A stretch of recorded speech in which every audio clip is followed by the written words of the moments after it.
Hey guys, happy Monday. It's me. I'm at home today. I'm still not feeling great. I went home sick on Friday and I didn't have a very incredible weekend where I felt amazing. So I wanted to take another day so that I can be my very best for you on Tuesday. So I'm going to walk you through what we're doing today. Really, today is all about getting ready for your unit assessment on Wednesday and Thursday. And I'm going to help you guys through that and get yourselves ready. So let's take a first look after you've done your attendance journal.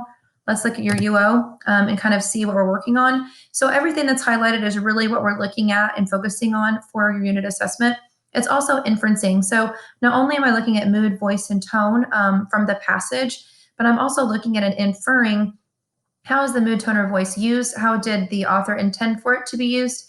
And etc. So make sure this week that you're really working on your annotations. Today, your focus and practice is going to be on using text evidence from freediving. So since we've already read freediving, that's kind of a great way to just use that text so that you can practice. So we are going to practice and make sure that you are ready to go. Again, your attendance journal. So here's freediving. So here's the passage of freediving. We've already read it. If you need to reread it, you can. We're going to come right back to this in a moment when we practice. Okay. Reminder, your unit 2 test is going to be on Wednesday. Same thing. You're just going to receive the test on Wednesday. Just the passage, annotate, put in every single thing you possibly can, highlighting for importance, etc., and underlining vocabulary. And then I'll give you the questions on Thursday, and you can put that into Eduphoria on Thursday. Okay, so we're going to practice. So here's the way these questions are worded or how they're going to be worded, because you have 3 open-ended questions. An open-ended question, guys, is when you actually have to respond, typing out your response. It's where you need to really look at your annotations and your evidence and give me a really great reason why you're answering the way you're answering. Okay, so we're going to practice. So the model question says, where in the story did the suspense start to build? This should sound familiar. This is what your flip grid was about last week. Use text evidence by quoting a part of the story and discussing it. Write in complete sentences restating the question. So here we go. Here's the answer.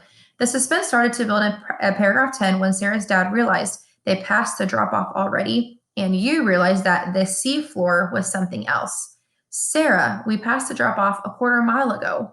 So I'm taking that and I'm supporting, right? So that can be with anything. So you could say or some people have said the part of the story where they felt a lot of suspense was in paragraph 7. Actually, I'm sorry, it's paragraph 8. So if I said in my flip grid, which is totally fine, the most suspense I felt was when Sarah was swimming and she says, darkness peeked around the corners of my vision. And we talked about blacking out with the sport of freediving. So it's something you could reference. My arms and legs began to feel weak. This had been such a stupid idea. I was going to drown here. So for me also, it really started to get suspenseful because I realized she was very far down and she may not make it all the way back up. So you literally would have placed whatever sentence, probably, where's one? Yeah, probably right here. I put that in quotes. So I'd say in the passage where I felt, and the author created the most suspense was when she was free diving really far down, 30 feet down, and we didn't know if she was going to come back up. Pardon me. And then you put that all in quotes like that. That is how you do it. So explain your answer, restate, and then provide the evidence in quotations. That is exactly how you should do it every single time.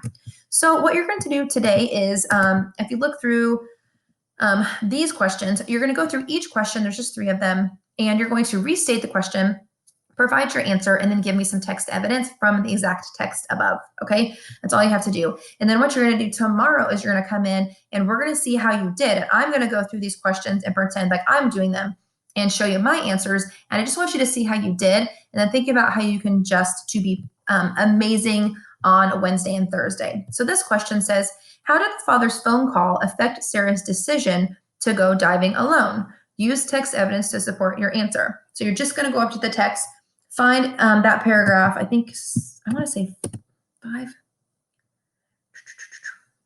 Yeah, and 5, he gets the phone call about the divorce lawyer. So find in there, and she has a couple of passages there too in 6 and 7 where she makes a decision based upon the phone call, and you place it in there too. And this one says, how would you describe the mood in paragraphs 7 through 9 as Sarah is free diving? Remember, mood is me. So tone is the author, it's what the author puts out there, but mood is me, how I'm feeling, okay? Use text evidence to support your answer.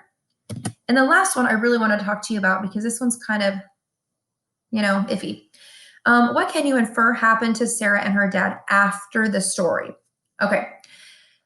And then it's asking for text evidence. So if it's the end of the story, but it's asking what happens after the end of the story, how can you give me text evidence, right? Totally get that. But if you can make and infer on how they could handle something, you could go back and look at text evidence. We talked about Sarah is an incredible diver. We talked about how they seem to know their way around and they know how to drive a boat and they know where to go in that area that they are. So if they have that sea knowledge, maybe that could help them in any situation. So you can really create kind of, what happened when the sea monster comes all the way up to the boat. You can infer what happens and you can kind of create that. So it's kind of creation and inferencing at the same time. And then you can just give me something you felt pushed you toward that conclusion based on what happens in the story. Okay, that's all you have to do on that one. So don't be afraid of that one. I'm going to give you a little bit of wiggle room and creativity there. Don't forget today also, guys, some of you guys are kind of tapering off about your reading. And in school, we are reading and we're having a competition, don't forget, between classes. So it's right here on the website. So if you click here, it says click me. That's where you can find the reading log.